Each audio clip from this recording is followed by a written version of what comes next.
우리는 보통 뭔가 이렇게 실패할 때 조심해야 된다고 생각하잖아요. 그 실패하는 걸 좀 두려워하고 겁내하잖아요, 우리가. 그 일이 잘 안 풀릴 때, 또 마음이 무너질 때, 사람들이 인정해 주지 않을 때, 그때가 가장 자기 자신의 위기라고 생각을 합니다. 물론 그래요. 맞아요. 실패는 우리를 낙심하게 만듭니다. 그 낙심하는 그 마음이 우리의 믿음을 흔들 수 있어요.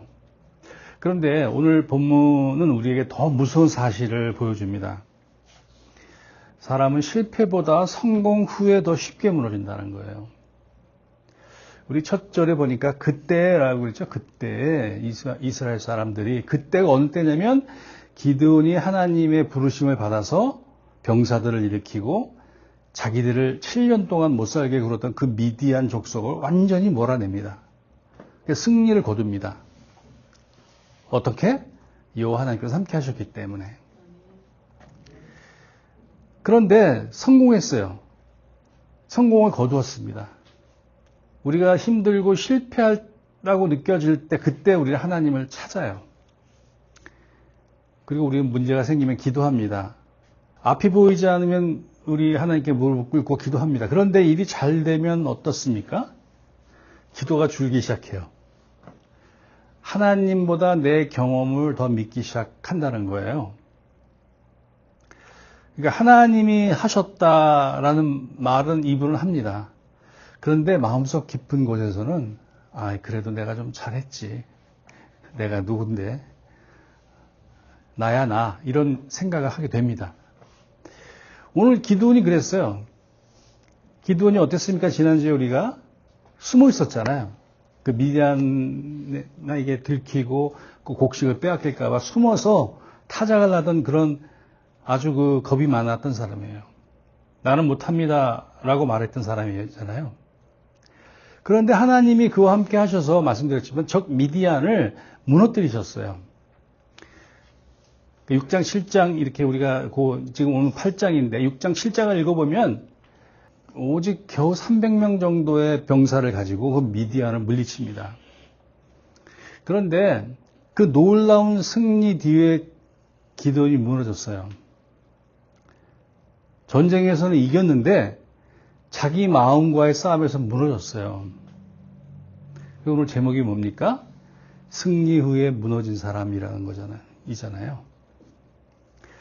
오늘 말씀을 쭉 우리가 함께 읽었는데 우리도 스스로에게 좀 물어봐야 됩니다. 오늘 말씀을 들으면서 여러분들이 하나님보다 나는 나 자신을 더 의지하고 있지는 않은가? 나는 하나님을 섬긴다고 말을 하면서도 사실은 어떤 세상의 성공과 결과를 더 사랑하고 있지는 않나? 그것을 막 쫓아가는 삶을 살고 있지 않나? 22절 말씀 중에 이스라엘 사람들이 기드온에게 이르되 당신이 우리를 미디안의 손에서 구원하셨으니 당신과 당신의 아들과 당신의 손자가 우리를 다스리소서. 그러니까 이스라엘 백성들은 그렇게 영웅적인 그 승리를 거두었던 그 기드온에게 왕이 되달라고 지금 요청하는 거예요. 완전히 핫한 사람이 된 거잖아요, 순간. 당신이 우리를 구원했습니다. 우리를 이제부터는 당신이 이끌어야 합니다. 당신의 아들과 손자까지 우리를 다스리게 해 주십시오. 이게 무슨 말입니까? 이건 어떤 단순히 기도를 칭찬하는 게 아니라 이 이스라엘의 왕권을 주겠다는 거예요, 왕권. 그러니까 이제 그 승리를 거둠으로써 기드온은 이제 민족적인 영웅이 됐어요. 민족의 영웅이 되었어요. 사람들의 그 이름을 부릅니다. 그 이름을 높입니다. 그를 따르겠다고 합니다. 제가 말씀드렸죠? 우리 사람이 가장 조심해야 될 때가 언제냐면 사람들이 칭찬할 때예요. 그리고 내가 한 일을 인정받을 때 내가 그래도 나름 성공했다고 느낄 때 조심해야 합니다. 우리 그 사람이 귀가 얇잖아요. 우리가 보통 보면 자기를 칭찬한 사람들의 말소리 너무 또렷하게 잘 들려요. 너무나 잘 들립니다. 그러니까 잘 들리는 그 칭찬과 자기를 높여주고 자기를 인정해주는 사람들의 목소리가 귀에 잘 들리는데 그 소리가 우리 마음의 중심까지 들어와요. 그렇게 되면 어떻게 되느냐면 우리 마음이 쉽게 우리 왕자의 우리가 다시 올라갑니다. 우리 23절 볼까요? 기드온이 그들에게 이르되 내가 너희를 다스리지 아니하겠고 나의 아들도 너희를 다스리지 아니할 것이요 여호와께서 너희를 다스리시리라 하니라. 이 얼마나 좋은 고백입니까? 나는 너를 다스리지 않겠어. 않을 거야. 뭐 내 아들도 내 손자들도 다스리지 않을 거야. 오직 여호와께서 너희를 다스리실 거야. 맞습니다. 이스라엘의 참된 왕은 기드온이 아니었어요. 어떤 지도자도 아니었고 오직 하나님이십니다. 근데 기드온이 말이 맞았어요. 옳았어요. 그런데 문제는 뭐냐면 그 말이 이후의 삶과 일치하지 않았다는 거예요. 말로는 왕이 되기를 거절했지만 우리 말씀을 통해서 우리 그 기드온의 삶을 면면을 살펴보면 삶에서는 왕처럼 살기 시작했어요. 24절 보니까 그는 전리품을 요구해요. 보통 이제 그 당시도 뭐 마찬가지지만 고대에는 전쟁에서 이기면 그 진 족속이나 진 적의 모든 재산을 몰수하잖아요. 그래서 24절에 그 기드온이 그 전쟁에 나갔던 사람들에게 너희들이 탈취한 귀걸이를 내게 줄지니라. 이 귀걸이가 금으로 되어 있잖아요. 그러니까 그걸 다 달라는 거예요. 근데 그 무게가 1700세겔이 되었다고 기록하고 있잖아요. 말씀에. 그러니까 이게 대충 지금으로 계산하면 한 20kg 정도 된다 그래요. 20kg면 지금 현재 시세로 한 260만 불? 우리 한국 돈으로 한 30억 원이 넘는 엄청난 금액의 양이에요. 뭐 기드온의 마음 가운데는 그 전쟁에서 승리했다는 것을 어떻게 좀 기념하려고 했는지는 모르겠지만 그 엄청난 금으로 이 기드온이 만든 것은 에봇이었어요. 에봇. 에봇이 뭔지 아시죠, 여러분?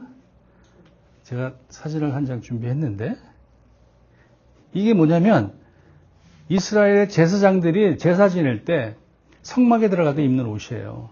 그러니까 대제사장들만 입는 옷이에요. 그것이 그 에봇을 만들었는데 그것이 결국 이스라엘과 그 기드온에게 올무가 되었어요. 여기서 중요한 것은 어떤 금액의 차이가, 금액이 크다는 것이 그것이 중요한 것이 아니라 기드온이 하나님으로 말미암아서 승리를 얻은 것을 통해서 우리가 자기가 금을 모아가지고 에봇을 만들어서 자기 성읍 오브라에 세워두었다라는 거예요. 자기 성읍이라는 게 뭐 자기 집에다 세워놨다라는 거예요. 그러니까 하나님께 돌려야 할 영광이 눈에 보이는 종교적인 어떤 상징적인 어떤 그 에봇으로 인해서 이 개인의 영향력 그리고 개인의 업적으로 바뀌기 시작해요. 그러니까 말은 그럴싸하게 했어요. 말은 자기는 왕이 되지 않을 거다. 하나님이 온전하게 왕이시며 다스릴 것이다라고 얘기는 했지만 삶은 그렇지 않았다라는 거예요. 그뿐입니까? 이 뒤편에 가면 아내를 여럿 두었어요. 첩도 두고 그래가지고 아들이 70명이 되었대요. 근데 더 놀라운 건 뭐냐면 그 아들 중에 70명의 아들 중에 아비멜렉이라고 이름을 지었대요. 그 아비멜렉이라는 그 이름의 뜻이 뭐냐면 내 아버지는 왕이시다라는 뜻이에요. 무슨 뜻인지 아시죠? 그러면 내가 왕이라는 거잖아요, 자기가. 내 아들의 이름이 내 아버지는 왕이다라는 뜻이라면 그 이름을 지어준 사람이 왕이라는 거잖아요.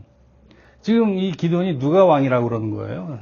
자기를 스스로를 지금 왕이라고 이야기하고 있는 거잖아요. 그래서 입술로는 하나님의 왕이시다라고 고백을 했지만 실제의 삶의 자리에서는 자기가 왕이 되어가고 있었다라는 거예요.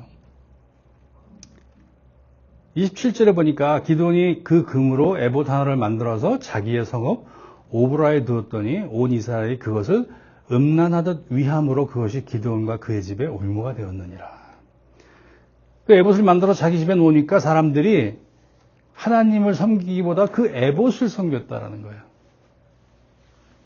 그래서 그것이 이스라엘과 기드온의 집안의 올무가 되었다라는 거예요. 이 에봇이라는 것은 이 제사장이 제사를 하나님께 나아갈 때 입는 어떻게 보면 어떤 의복인데 이것이 예배와 질서 그런 것과 다 연결되어 있는 거예요. 그런데 그것을 제사장도 아닌 이 기드온이 자기 집에 두었다라는 거예요. 원래 그 당시에 이 성막이 실로 지방에 이 성막이 있었는데 이 에봇을 그럼 자기가 그 승리를 해가지고 금을 거두어서 에봇을 만들었다면 그것을 실로에 있는 제사장에게 주든지 그렇게 했었으면 굉장히 좋을 뻔했는데 실제 만들고 나니까 욕심이 생겼는지 그건 잘 모르겠는데 기록되어 있지 않기 때문에 자기가 왕이 되고 자기가 마치 시대의 모든 그 굉장한 영향력을 미칠 수 있는 사람이다라는 것을 드러내면서 사람들이 또 그거에 호응해서 그 에봇을 섬겼다라는 거예요, 사람들이. 에봇을 왜 만들었는지는 성경에 기록하고 있지는 않아요. 그런데, 승리를 기념하고 싶었겠죠. 그렇다면 하나님의 이름을 높이고 하나님께 영광을 올려드리고 하나님께 뭔가 지난번에 하나님 부르셨을 때 제단을 쌓은 것처럼 제단을 쌓든지 했었으면 좋을 뻔 했는데, 그렇지 않았다라는 거예요. 에봇을 만들어서 자신의 업적과 자신의 성공을 상징물로 만들어버렸어요. 그래서 자기 집을 중심으로 작은 왕국을 만들어가고 있었던 거예요. 27절에 보니까 온 이스라엘이 그것을 음란하게 유함으로 그것이 기드온과 그의 집에 올무가 되었느니라. 올무가 뭡니까? 올무가 뭐예요? 덫이잖아요, 덫. 그죠? 이 사냥꾼들이 짐승을 잡을 때 그 동물들이 지나다니는 길에 이렇게 딱 덫을 설치하고 이렇게 딱 이렇게 위장을 하잖아요. 그러면 동물들이 이렇게 지나다니면서 덫이 있는지 모르고 밟을 때 그냥 탁 하고 잡히잖아요. 이게 덮여 있기 때문에 이 동물들은 그 덫을 무섭게 생각 안 합니다. 무서워 보이지만 무섭게 생각 안 해요. 그런데 한번 딱 걸리면 절대로 빠져나갈 수가 없어요. 그게 덫입니다. 그러니까 기드온의 에봇은 처음에는 승리의 기념물처럼 보였지만 결국은 그것을 그 이스라엘과 기드온을 영적으로 묶어버리는 영적인 올무가 되었다는 거예요. 그러니까 여기서 우리가 굉장히 중요한 영적 원리를 배울 수 있어요. 우리가 어떻게든지 상황 가운데 성공을 한다든지 열매를 맺으면 그 하나님보다 그것을 더 하나님을 대신할 때가 있다는 거예요. 그러니까 자신의 성공과 자신의 열매가 더 중요하고 더 상징적으로 하나님을 대신할 때 그것이 우상이 된다는 거예요. 에봇을 만들었다는 것 그 자체는 문제가 되지 않는데 그것이 에봇을 통해서 이 기드온과 이스라엘의 마음이 하나님께 나가기보다는 에봇 자체에 머물기 시작했다라는 거예요. 여러분, 하나님이 주신 것도 우상이 될 수 있어요. 우리에게 하나님이 베풀어 주신 것 있잖아요. 교회라든지 찬양, 설교하고 우리가 또 교회를 또 아니면 믿는 사람으로서 헌신하는 그 모든 것들도 우상이 될 수 있어요. 때로는. 심지어 우리가 하나님께 받았던 그 놀라운 그 은혜까지도, 은혜의 경험까지도 우리의 우상이 될 수 있어요. 어떤 자기의 사역적인 업적, 자기가 굉장히 많은 금액의 헌금을 했다든지, 나는 새벽 기도하는 사람이야. 라는 것들이 영적 우월감에 사로잡혀서 그것 자체가 우상이 될 수 있다는 거예요. 그래서 많은 사람들이 종종 하나님이 주시는 선물을 붙잡다가 정작 하나님을 놓친다는 거예요. 그러니까 하나님이 주신 그런 축복과 선물이 너무 귀한 거 우리 다 압니다. 그런데 사역의 모든 우리 믿는 자로서 할 수 있는 그 모든 사역의 주인이신 하나님보다 그 사역 자체를 더 사랑할 수는 없는 거예요. 우리가 성공하면 누가 성공을 허락하시고 누가 성공하게 하신 겁니까? 하나님이 주신 성공이잖아요. 그런데 그 성공보다 그러니까 하나님보다 성공을 더 의지할 수 없잖아요, 우리는. 그러니까 우리가 잘 분간해야 되는 게 뭐냐면, 그러니까 우리가 아주 굉장한 좀 날카로운 어떤 생각을 가지고 보지 않으면은 우리가 좋은 게 좋은 거고, 우리가 축복받고, 우리가 잘 나가고, 우리가 성공하는 것이 다 그것이, 물론 하나님이 그렇게 해주셨는데, 우리는 그런 처지에 놓이게 되면 우리는 하나님보다 그 성공을 더 쫓아간다는 거예요. 심지어 우리가 하나님이 주신 축복까지도 우리는 하나님보다 그 축복에 우리 마음에 더 쏠려 있다라는 거예요. 우리가 하나님이 축복을 주셔서 우리가 하나님을 사랑하고 섬기는 겁니까? 그렇지 않잖아요. 하나님께서 우리에게 주신 그리스도의 십자가, 그걸 생각해 보면 십자가에서 내어주신 그 아들의 피를 생각하면 우리는 하나님이 주시는 그런 선물 그 자체로 우리가 하나님에게 만족할 수 있는 우리가 아니에요. 우리는 그것보다 그 어떤 것보다도 더 하나님을 사랑하고 섬겨야 한다는 거예요. 하나님이 주신 교회가 너무 귀해서 하나님의 머리 대신 예수 그리스도보다 교회의 규모와 외형을 더 중요하게 여길 때도 있다라는 거예요. 기드온의 에봇은 금으로 만들었어요. 여러분, 금은요, 눈에 보이잖아요, 눈에. 사람들의 시선을 확 이렇게 끌어당길 수도 있고, 풍요함의 안정감도 줍니다. 그러나, 하나님의 눈에 보이는 하나님은 눈에 보이는 금보다 눈에 보이지 않는 신실한 믿음을 원하신다는 거예요.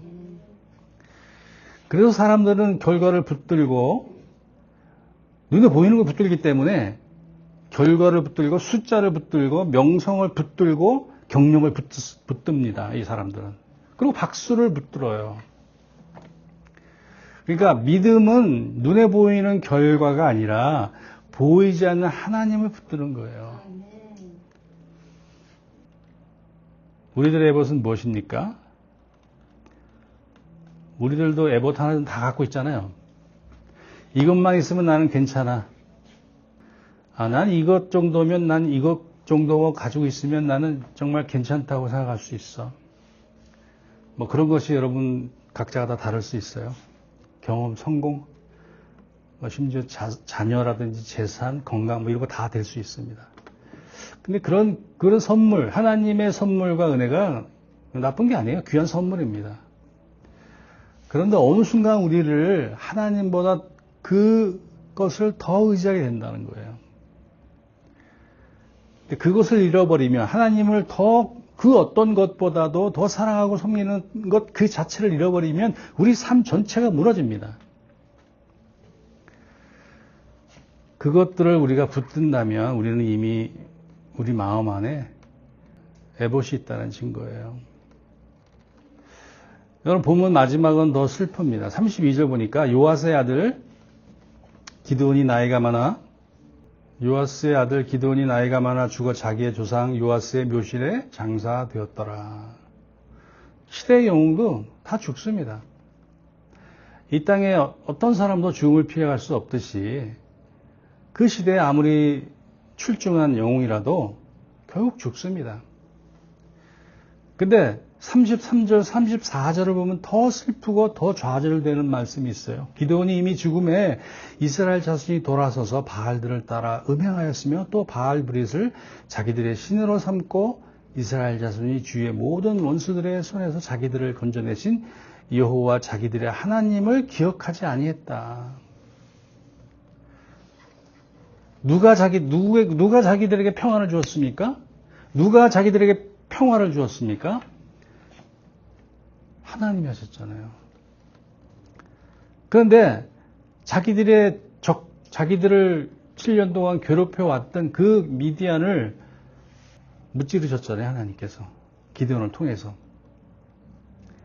그런데 미디안이 죽고 나니까 결국은 다시 바알을 섬겼어요. 바알을 따라서 음행하였으며 또 바알 브릿을 자기들의 신으로 삼았다는 거예요. 왜 그렇습니까? 왜 이런 결과를 낳았습니까? 기드온이 남긴 것은 하나님을 향한 견고한 믿음이 아니었어요. 사람 눈에 보이는 그럴듯한 빛나는 에봇이었어요. 여기 28절에 보니까 미디안이 이스라엘 자손 앞에 복종하여 다시는 그 머리를 들지 못하였으므로 기드온이 40년 동안 그 땅이 평온하였더라. 기드온이 사는 40년 동안. 그러니까 미디안을 완전히 40년 동안 머리를 들지 못하게 하나님이 하셨다라는 거예요. 40년 동안 평안했다라는 거예요. 여러분, 평안이 곧 영적 건강을 의미하지는 않아요. 우리 다 평안을 원하잖아요. 근데 우리가 평안을 누린다고 해서 영적으로 건강하냐? 그렇지는 않습니다. 반드시. 외적으로는 평안했지만 내적으로는 이미 무너지고 있었어요. 사람들은 전쟁이 끝났다고 생각했어요. 그래서 기드온을 왕으로 세우려고 했었고. 그런데 사실은 더 위험한 전쟁이 시작되고 있었어요. 미디안을 물리치는 전쟁에서 승리했지만 더 무서운 전쟁이 시작되고 있었는데 그것이 뭐냐면 마음속의 우상과의 전쟁이었어요. 여러분, 우리도 외적으로는 멀쩡하게 보일 수 있잖아요. 우리 평안할 수 있어요. 안정될 수 있어요. 그러나 우리는 끝까지 우리가 하나님을 만나고 우리가 대면하고 예수님을 얼굴과 얼굴로 맞대기 전까지는 우리는 매일매일 우리는 스스로에게 물어봐야 됩니다. 물어야 합니다. 내가 하나님보다 더 어떤 것을 사랑하는가? 아니면 하나님이 주신 축복을 내가 하나님보다 더 사랑하고 있지는 않는가? 나는 하나님께 매일 더 가까이 가고 있는가? 아니면 하나님 없이도 잘 될 수 있다고 생각하는가? 여러분, 영적 교만은 나는 하나님이 필요 없다고 말하지 않아요. 여러분, 영적 교만은요, 우리의 생각보다 더 교묘합니다. 하나님이 필요하지만 난 지금 잘하고 있어 라고 생각하는 거예요. 하나님의 은혜를 주셨지만 이제는 내가 알아서 할 수 있어. 그렇게 생각하는 거예요. 처음에는 기도해야 했어. 내가 문제가 많고 여러 가지로 힘들었기 때문에. 근데 이제는 뭐 경험이 좀 쌓이고 좀 살아보니까 이젠 괜찮아 라고 생각하는 거예요. 여러분, 고린도전서 10장에 이렇게 바울이 기록했어요. 그런즉 선줄로 생각하는 자는 넘어질까 조심하라. 기드온이 하나님의 사자인 줄을 어렴풋이 알았을 때 하나님께 표징을 구했잖아요. 근데 그 두려움 속에서 그 두근거리는 마음을 안고 기드온이 하나님을 붙들었어요. 그 하나님의 사자의 말씀을. 그런데 승리 후에 하나님보다 자신이 만든 에봇을 남겼다라는 거예요. 처음에는 하나님 없이는 아무것도 할 수 없다고 느꼈어요. 기드온도. 그런데 나중에는 하나님 없이도 나 자신의 이름을 남기고 싶었던 거예요. 이것이 영적 교만의 무서움이에요. 여러분, 영적 교만은요, 하나님을 완전히 부정하지 않아요. 하나님을 말하면서도 자기 영광을 구합니다. 아, 내가 이 정도 했어. 내가 이거 했어. 내가 이런 뭘 남겼어. 사실 자기 이름을 남기고 싶어요, 사람들은. 자기 이름을 세우려고 합니다. 그래서 성공할수록 더 낮아져야 되는 거예요. 우리가 열매를 거두었다면 우리 삶에 복음의 열매, 여러 가지 열매가 있을 수 있는데 그 열매를 맺었다면 무릎 꿇어야 돼요. 사람들이 칭찬할수록 십자가에 더 가까이 가야 합니다. 왜냐하면 우리가 얻을 수 있는 성공이나 은혜는 어떤 하나님의 살아계심의 증거일 수 있어요. 하나님 우리를 사랑하신다는 증거일 수 있는데 동시에 우리가 교만의 시험이 될 수 있는, 아주 쉽게 갈 수 있는 시간이에요. 오늘 이 기드온의 얘기가 우리를 슬프게 합니다. 그토록 아주 고통스러운 시간을 보내고 영광스러운 승리를 경험한 사람이 왜 이렇게 끝났을까? 왜 이렇게 끝났을까? 여러분, 사사기를 통해서 특별히 이 기드온을 통해서 우리에게 말씀합니다. 이 말씀을 통해서. 기드온 같은 영웅도 참된 왕이 될 수 없다. 그래서 사사기는 우리를 참된 왕 예수 그리스도께 이끌어가고 있어요. 기드온은 왕이 되기를 거절했지만 왕처럼 살았어요. 그러니까 예수님의 십자가는 우리를 하나님께 이끌잖아요. 기드온은 올무를 남겼어요.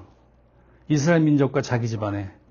근데 예수님은 자기 피로 우리의 죄를 올무에서 건져내셨어요. 기드온은 죽었고 백성은 다시 바르게 돌아갔어요. 그런데 예수님은 부활하셔서 죽음을 이기시고 부활하셔서 자기 백성을 붙들고 끝까지 영원한 왕이 되셨어요. 하나님께서 우리에게 성공을 주시고 열매를 주시고 가정과 교회를 회복시키시며 우리의 모든 역량, 우리의 모든 사역을 사용하실 수 있어요. 그러나 여러분들 기억하셔야 될 건 뭐냐면 성공보다 더 중요한 것은 그 성공 뒤에 계신 하나님을 잊지 않는 거예요. 하나님, 주님이 나의 전부이십니다. 이렇게 고백하실 수 있어야 돼요. 어느 순간에라도. 내 이름과 결과보다 하나님을 더 높여야 합니다. 성공보다 더 위험한 건 뭐냐면 성공을 통해서 하나님을 잃어버리는 거예요. 하나님의 은혜를 끝까지 기억해야 합니다, 우리가. 그래서 하나님의 안에서 누릴 수 있는 그 승리의 기쁨을 누리시는 여러분 모두가 되시기를 축복합니다. 기도하겠습니다. 하나님 아버지, 우리 오늘 말씀 이 기드온의 이야기를 통해서 우리의 마음을 비추어 주시니 감사합니다. 우리는 실패할 때만 약한 것이 아니라 성공할 때에도 너무 쉽게 교만해질 수 있음을 고백합니다. 하나님께서 주신 은혜를 내 공로처럼 여기고 내 이름을 높이는 마음이 있었다면 우리를 용서하여 주시옵소서. 하나님, 우리 안에 있는 모든 에봇을 보여주시옵소서. 주님보다 더 의지했던 것보다 하나님을 보다 더 사랑했던 것, 하나님보다 더 자랑했던 것들을 내려놓게 하시옵소서. 교회보다 교회의 머리 대신 예수님을 사랑하게 하시고 복음의 열매보다 복음의 진리를 붙들게 하시고 사람들의 칭찬보다 주님의 인정만을 구하게 하옵소서. 우리의 참된 왕이신 예수 그리스도만 높이게 하옵소서. 승리의 날에도 십자가 앞에 겸손히 서게 하옵소서. 예수 그리스도 이름으로 기도하옵나이다. 아멘.